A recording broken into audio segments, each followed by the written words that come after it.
Hello, my name is Darlene. Welcome to Stand Strong, a fun, educational, inspirational, and motivational show about people overcoming life's obstacles, and these are their stories.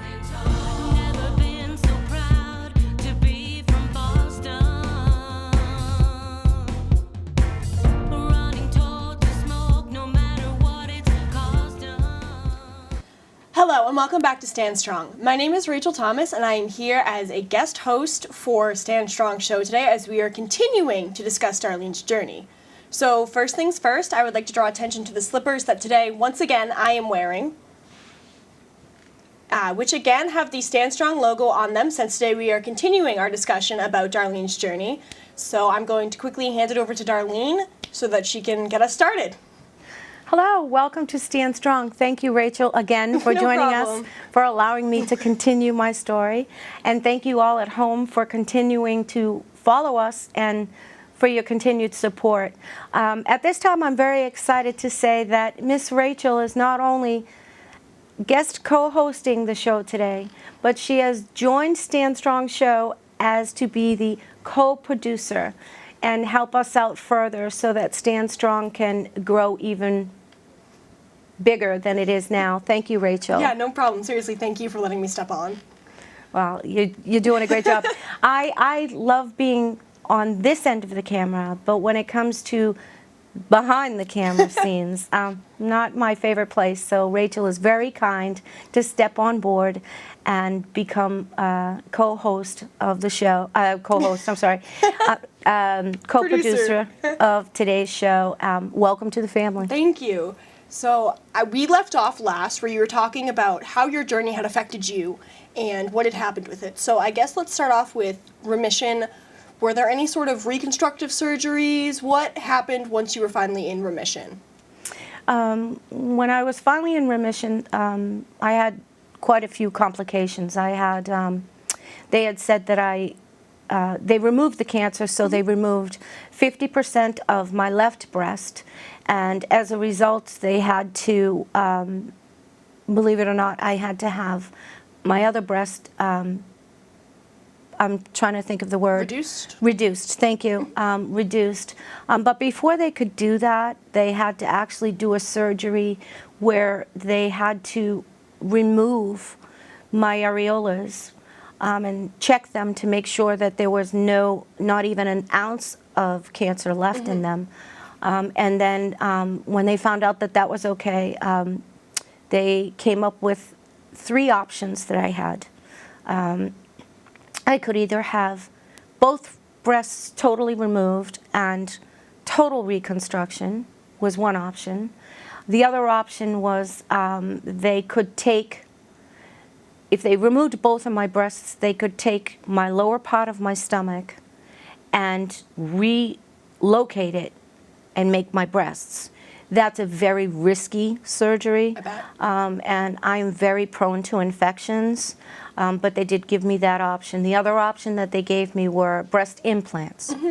Those were the 3 options. Now, because I'm so prone to infection, the third option, which was to relocate my stomach, was totally out of the question. That's a very high-risk surgery, so I chose not to do that. Makes sense. The second option with the implants, I could have had the implants. However, when a patient not only goes through chemo treatments, but when they go through radiation, if you choose to have implants, you have to have them removed every 3 years. Oh. So you're then putting yourself under the knife more often than need be.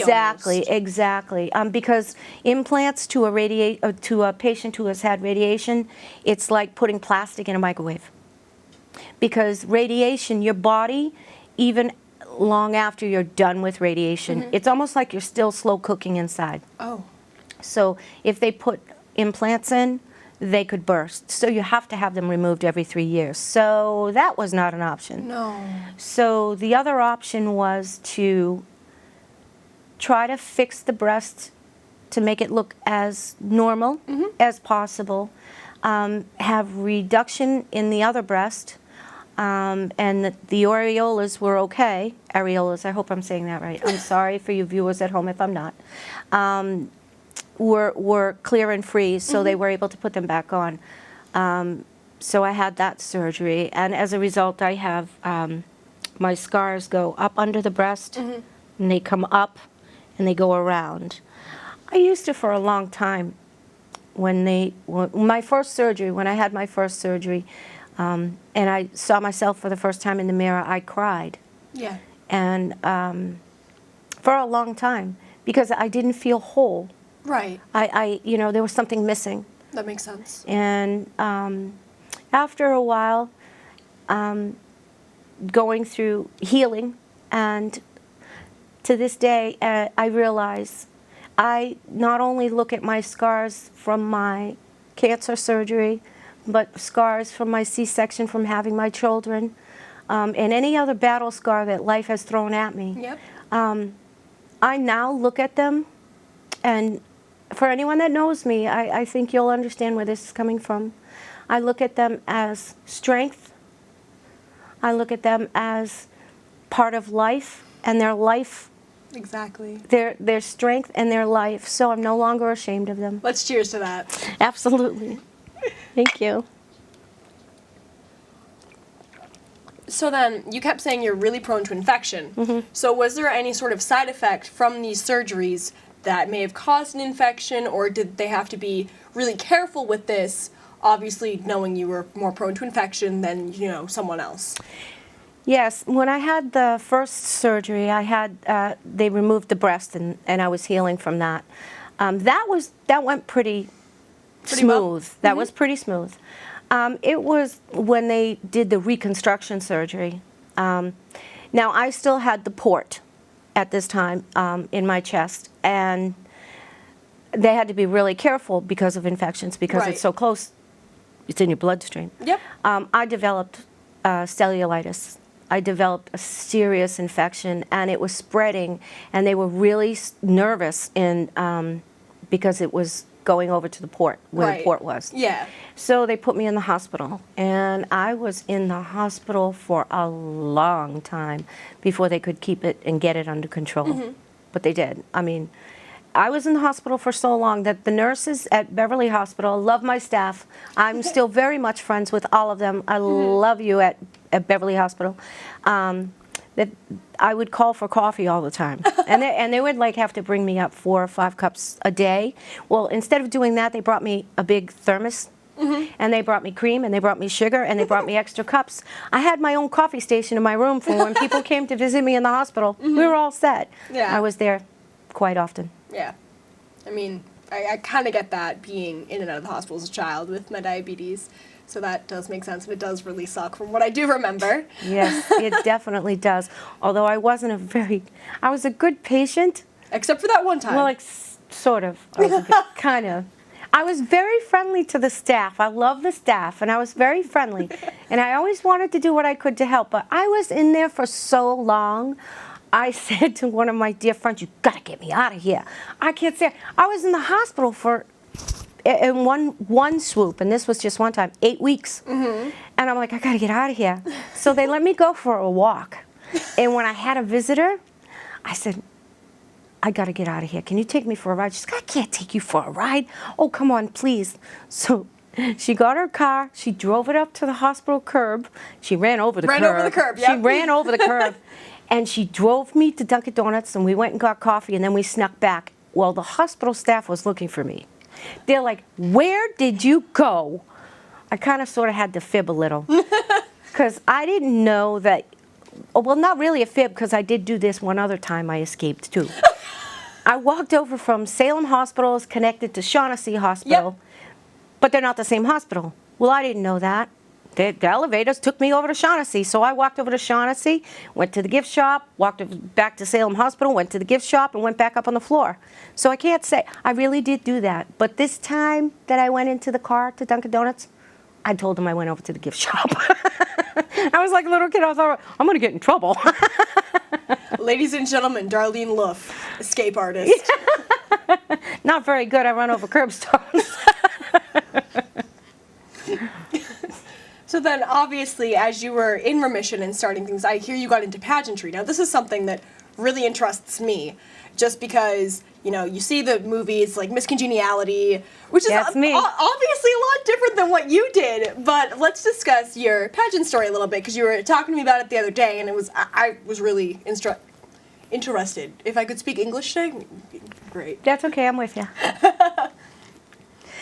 Yeah, when I was diagnosed with cancer, I became the Queen Ambassador for Cancer Foundation. Sarah's Joy, right? Exactly.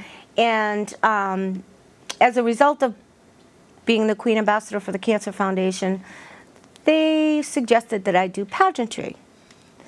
And I'm like, pageantry? Because I always thought, when someone says you do pageants, you know, you're a certain age, Yep. you're a certain size. And I thought, when they brought that to my attention, I'm like, you're crazy. I have pageants. So I'm like, and then the more I thought about it, I thought, you know what? Yeah, I think I'm going to try. So I submitted an essay to the Tri-State Miss USA pageant, and they called me when they received the essay, and they said, we would like you to represent the state of Massachusetts. That's awesome. And I had never met these people. I just sent Right. in the essay and said, what the heck, I'm going to try. I beat cancer. I'm going to try anything now. So we're talking on the phone, and I'm talking to the director of the Miss USA pageant who runs Rhode Island, Connecticut, and Massachusetts. And when she said that to me, I said, excuse me. And she said, yes. And I said, I'm not sure if you're aware of this, but I'm a voluptuous woman. And she starts laughing, and she says, we're quite aware. We've reviewed your Facebook. We've seen pictures of you, and your essay is amazing, and your personality on the phone is outstanding. Yes, we want you to represent. So I represented the state of Massachusetts, and very, very proud. And that was the first year. Actually, the year I was told I was in remission. Wow. I was 125 pounds heavier. I've lost a lot of weight. I still have a lot more weight I would like to lose, but I've finally gotten to the point in my life where I've struggled with weight my whole life and cancer and everything that life dishes At you, at you, and I've always approached it with a positive attitude. outlook. Yeah, and I think that's the best way to go about it. So Seriously. I finally realized in my life that I am who I am. This is who I am. If the powers that be choose me to lose more weight, then I will. I'll do everything I can to remain healthy, but this is who I am. So I did the pageant, and I was so proud. There's a picture of the second year that I did pageants, and I took 4 awards. And weren't there only 5 or something? There Were 5 awards, one being the crown, and I took 4. And I took Miss Congeniality. I took the Spirit Award. I took first place runner-up for the state of Massachusetts, and I was nominated for Most Beautiful Pageant Queen. That's amazing. Yeah. I think it's really cool to see something like this. You know, someone who went through so much, but just turns everything around and makes it so much better, and just wants to really inspire other people. I really do. Thank you very much. It's not always easy. It's not always easy, but when I think of my children, I think of my grandson, and I think of people that have touched my life and how very lucky I am. It makes it easy to continue to do that. I completely understand what you're saying. Definitely does. I really believe that, and I've said this before, that life is a gift. Yep. And it's ours to do with what we choose to do.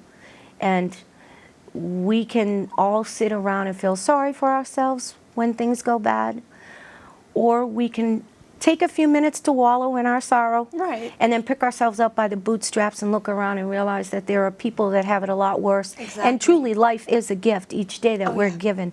And there's so many amazing things in life. You just have to open your eyes and be aware to look at them. Oh, I completely agree with that. Completely agree.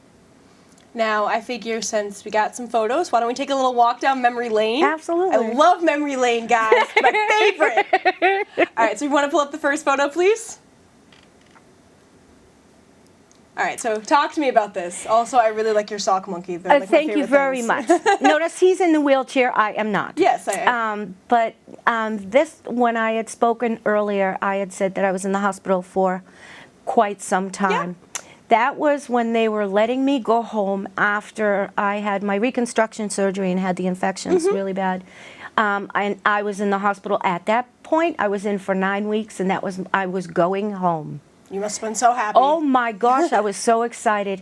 And that monkey is wearing a baby Johnny that the whole staff signed. Oh, that's awesome. Yep, they signed the Johnny and they signed the monkey.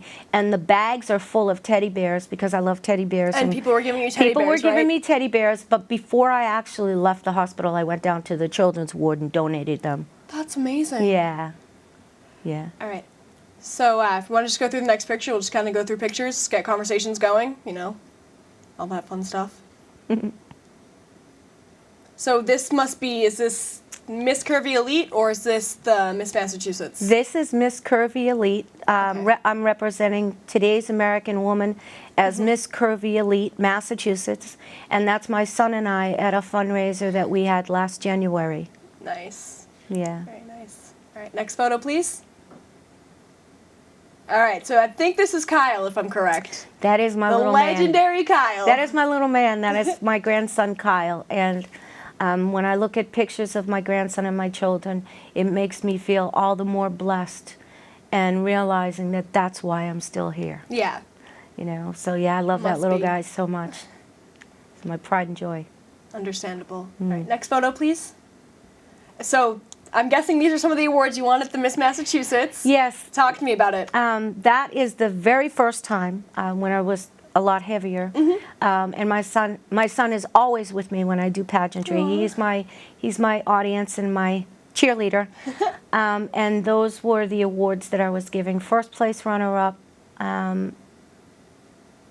Congeniality and the Spirit Award, and we took that picture because I was so proud I couldn't believe it. Well, yeah. You know, when I did the pageant and when I first walked in the day of, before we get ready, I walked in and there were so many beautiful women, and I mean just gorgeous, and I was the oldest one, and they were a lot younger than me, and so I was a little intimidated at first. Obviously. But as we started going, I realized that I wasn't there to compete against anybody.